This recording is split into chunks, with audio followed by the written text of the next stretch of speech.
बिस्मिल्लाहिर्रहमानिर्रहीम। तमाम देखने और सुनने वालों को मेरी तरफ से अस्सलाम वालेकुम। दोस्तों, वीडियो शुरू करने से पहले अगर आप पहली बार इस चैनल पे आए हुए हैं तो सब्सक्राइब ज़रूर करिएगा और बेल आइकन को प्रेस करना ना भूलिएगा। और इसके अलावा अगर आप मुझे फेसबुक, ट्विटर या पैट्रियन पे ज्वाइन करना चाहें तो इनकी लिंक नीचे वीडियो की डिस्क्रिप्शन में दी हुई है।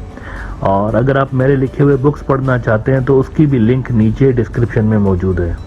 किसी भी इम्पोर्टेंट मुल्क के अंदर जब कोई नया हेड ऑफ़ द स्टेट आता है तो उसके मुख्तलिफ जो पड़ोसी मुल्क होते हैं उसकी प्रोफाइलिंग करते हैं, ये जांचने की कोशिश करते हैं उसका पास्ट क्या है, उसकी लीडरशिप का स्टाइल कैसा है, उसकी पॉलिसीज़ कैसी हैं, उसका वोट बेस कैसा है, उसकी आइडियोलॉजी क्या है, और फिर ये जज करने की कोशिश करते हैं कि उसकी जो पॉलिसीज़ हैं वो अपने मुल्क के लिए और उसके नेबर्स के लिए अच्छी होंगी या बुरी होंगी। मोदी जब आया था तो भी रीजन के जो इर्द गिर्द के मुल्क हैं उन्होंने प्रोफाइलिंग की थी, चाइनीज़ ने भी की थी, पाकिस्तानियों ने भी की थी। पाकिस्तानियों की तो रिपोर्ट होती रहती है, आईएसआई वालों ने इसकी प्रोफाइलिंग की थी और उनके बकौल ये डिस्टेबलाइजेशन क्रिएट करेगा इंडिया के अंदर। इंडिया के अंदर he will be the source of destabilisation और सोशल फैब्रिक इंडिया को उड़ा के रख देगा। अच्छा, ये चीज़ें बाद में हमने देखी भी कि ऐसा होता रहा, लेकिन एक चीज़ अगर आप नोट करें तो मोदी साहब ने इंडियन फॉरेन रिलेशंस में कुछ अनप्रेसिडेंटेड किस्म की, नए किस्म की तब्दीलियां वो लेकर आए। उन्होंने कुछ ऐसी पॉलिसीज़ एडॉप्ट की जो कि पहले इंडिया एडॉप्ट नहीं करता था, मोदी के आने से पहले नहीं होता था। अब इसमें मिडल ईस्ट की उनकी जो पॉलिसी जो कि थोड़ा सा उन्होंने अरबों से हट के इजराइलियों पर डाइवर्ट करने की कोशिश की है, लेकिन वो नाकाम रहे, इस पर मैं बात करता रहा हूँ। लेकिन आज आपको साउथ एशिया के बारे में बताता हूँ कि मोदी साहब ने साउथ एशिया के हवाले से एक अलग ही किस्म की, विखरे किस्म की पॉलिसी वो लेकर आए थे 2014 में, और उसे कहते हैं नेबरहुड फर्स्ट पॉलिसी। अब ये जो नेबरहुड फर्स्ट पॉलिसी है ये 2014 से पहले इंडिया के फॉरेन रिलेशंस में किसी ने सुनी ही नहीं थी, ये ख़ास मोदी लेकर आया था। स्पेशली नेबरहुड फर्स्ट पॉलिसी में पाकिस्तान माइनस था और बाकी तमाम मुल्कों के लिए उन्होंने कहा था कि इन सब के साथ हमने ज़बरदस्त किस्म के टाइज बनाने हैं और पॉलिटिकल लेवल पर और स्ट्रेटेजिक लेवल पर हमने वहाँ पर इम्पोर्टेंट होना है। लेकिन and result neighbourhood first policy का ये निकला कि इंडिया का जो मोदी के आते वक्त इन्फ्लुएंस था 2014 में, जो इन्फ्लुएंस था आज वो नहीं रहा, मतलब रिड्यूस हुआ है। और ये इन्फ्लुएंस का रिड्यूस होना भी एक साइन है नेबरहुड फर्स्ट पॉलिसी के डिक्लाइन का, रिजेक्ट होने का, फेल होने का। इसने कोई रिजल्ट प्रोड्यूस नहीं किए। मोदी जब आया था तो मैं अक्सर एग्जांपल देता रहता हूँ, कांग्रेस वाले इसको वो साउथ एशिया देकर गए थे जहाँ पर इंडिया अगर कहता था कि मैं सार्क में नहीं जाऊँगा तो सारा सार्क बायकॉट कर देता था। मोदी के पास ये लग्जरी थी और ये पहले की असल में बनी हुई थी, ये जो टाइज थे पहले के बने हुए थे, कांग्रेस, मनमोहन वाले, उनकी मेहनत थी। लेकिन आज ऐसी सूरत हाल नहीं है। अगर इंडिया किसी बात पे कंसर्न होता है, इंडिया को किसी बात पे आपत्ति होती है तो नोबडी केयर, रीजन के बाकी मुल्क उससे कुछ ज़्यादा उस पर ध्यान नहीं देते। अब इसी हवाले से इंडिया का एक बड़ा न्यूज़ आउटलेट है फर्स्ट पोस्ट, उन्होंने इस नेबरहुड फर्स्ट पॉलिसी के फ्लॉप होने पे एक बड़ा इंटरेस्टिंग आर्टिकल लगाया है और वो कहते हैं कि हमें इसको रिवाइज़ करने की ज़रूरत है। और बांग्लादेश के हवाले से तो ख़ास तौर पर उसमें उन्होंने बात की है कि ये वो मुल्क है जो कि पर्टिकुलरली इम्पॉर्टेंट है और पर्टिकुलरली यहाँ पे हमें काम करने की ज़रूरत है। इस मुल्क के अंदर मिलिट्री टू मिलिट्री डिप्लोमेसी अब हमें बढ़ाने की ज़रूरत है in order to protect our strategic interest in this region. यानी कि नेबरहुड फर्स्ट पॉलिसी फ्लॉप और अब उसकी जगह पे वो कह रहे हैं कि दूसरे किस्म की हमें पॉलिसी यहाँ पर लेकर आनी है। फर्स्ट पोस्ट कहता है कि military diplomacy and India the neighbourhood first policy, India should revisit it's सब continental neighborhood first policy and recast the policy towards its neighbors in light of its strategic concerns। और इसमें वो बता रहे हैं कि when Narendra Modi first took oath of office as Prime Minister, he unveiled an interpreted foreign policy doctrine, India the neighborhood first policy, which by all accounts is a first of its kind।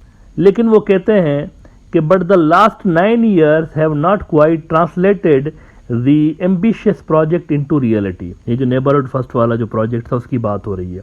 कहते हैं कि it's unfortunate but for one reason और the other alienation with most of India's neighbors only grew। Nepal and Bangladesh were being ambivalent and even Bhutan, presumably with New Delhi's nods, entered into a three-step roadmap with China.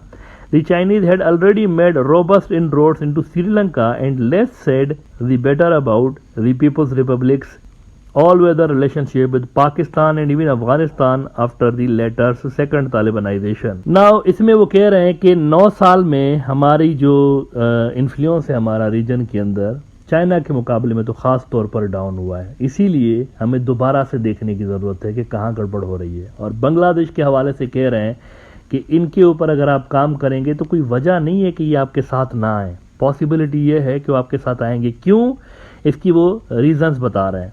कहते हैं कि India and Bangladesh share a common past, correct policy and the will of the majority of Bangladesh populace have provided both the country with a unique opportunity.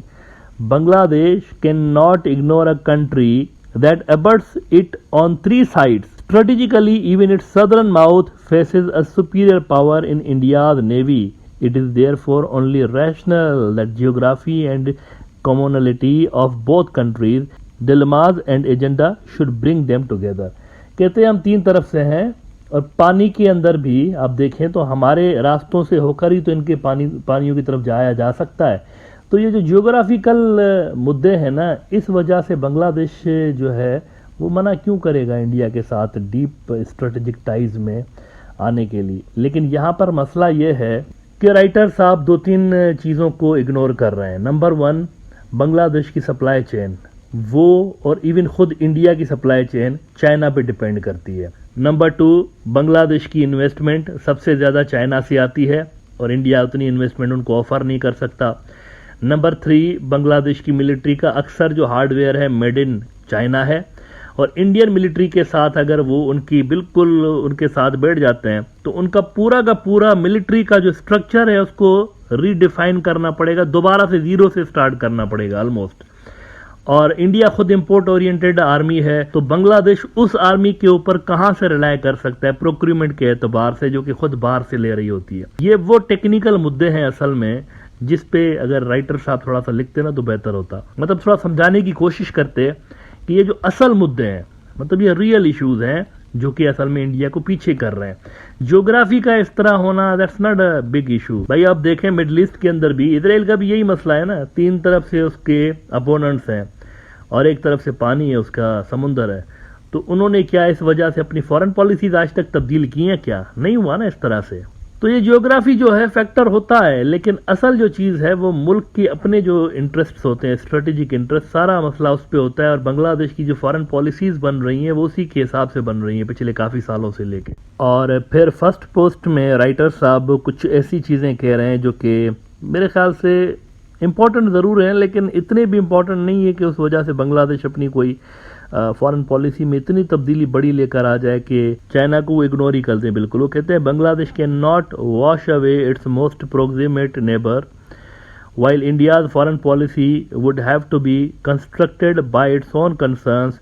The expect that it would have to take into consideration a sheer proximity with India, the identicalness of culture with a country that it was once a part of, the ease with which that can translate into unadulterated friendship, the midwife role that India played in its birth, and the similarity of concerns Allah Islamist terrorism। अब मेरे ख्याल से जज्बाती बात है, writer साहब थोड़ा सा मुझे जज्बाती लग रहे हैं, क्योंकि देखें कल्चरल सिमिलरिटीज़ की अगर आप बात कर रहे हैं तो वो तो पाकिस्तान और इंडिया के बीच में भी है। पंजाबी देखें आप, सिंधी लोग इंडिया के अंदर भी हैं, इसी तरह आप देखें कि पाकिस्तान के अंदर जो उर्दू स्पीकिंग लोग हैं वो बहुत सारे इंडिया के इलाकों से माइग्रेट करके आए हुए हैं। तो कल्चरल सिमिलरिटीज़ तो पाकिस्तान के साथ भी हैं, तो पाकिस्तान के साथ तो इंडिया के टाइज बड़े अच्छे हो गए क्या? इस वजह से नहीं हुए ना। फिर आप देखें वो कहते हैं कि दोनों मुल्कों की कंसर्न यानी इस्लामिक टेररिज्म उन्होंने एक लिखा है, लेकिन हिंदुत्व के टेररिज्म का क्या करेंगे आप? इस पर भी थोड़ा सा लिखें। बांग्लादेश के लोग तो बेजार हैं इससे, आरएसएस की गुंडागर्दी और खुद बीजेपी की दहशतगर्दी से तो वो भी बेजार है। तो अगर आप बांग्लादेश की इस्लामी तंजीमों की बात कर रहे हैं तो बांग्लादेश वाले जो पब्लिक है वो भी तो इंडिया की हिंदुत्व दहशतगर्दी से परेशान है, तो वो भी तो काउंटर है उसका। इस्लामिक टेररिज्म की यहाँ बात करें तो उधर हिंदुत्व की टेररिज्म है। और बाकी ये जो बात है कि जी हमने क्रिएट करवाया था तो हमारा एक बहुत बड़ा रोल था 1970, इसको कोई सीरियसली नहीं लेता। नई जो जनरेशन है पुराने ज़माने वाले लेते होंगे, अभी वाली जनरेशन नहीं लेती इसको सीरियस इतना। तो ज़माना गुजर गया, उसको आप क्या 500 साल तक गाते रहेंगे क्या उस इशू को। सो आई थिंक इन बातों की वजह से इंडिया बांग्लादेश को जीत नहीं सकता। अगर आपने जीतना है तो आपको विन विन अप्रोच अडॉप्ट करनी पड़ेगी। आपको बांग्लादेश के स्ट्रेटेजिक इंटरेस्ट के साथ अपने स्ट्रेटेजिक इंटरेस्ट को अलाइन करना पड़ेगा, और ये तभी हो सकता है जब वहाँ एक सेक्युलर गवर्नमेंट हो, ऐसी गवर्नमेंट इंडिया के अंदर आए, सेक्युलर गवर्नमेंट जिसका चाइना के साथ भी अच्छे टाइज हो। उस सूरत हाल में फिर ये हो सकता है कि आप दोनों के, बांग्लादेश और इंडिया के जो कोर इश्यूज हैं वो एक हो सकते हैं, एक पेज पर आ सकते हैं आप लोग, और वो फिर अच्छा मौका होगा इंडिया के लिए अपनी ये जो so called neighbourhood first policy है उसको रीडिजाइन करने का।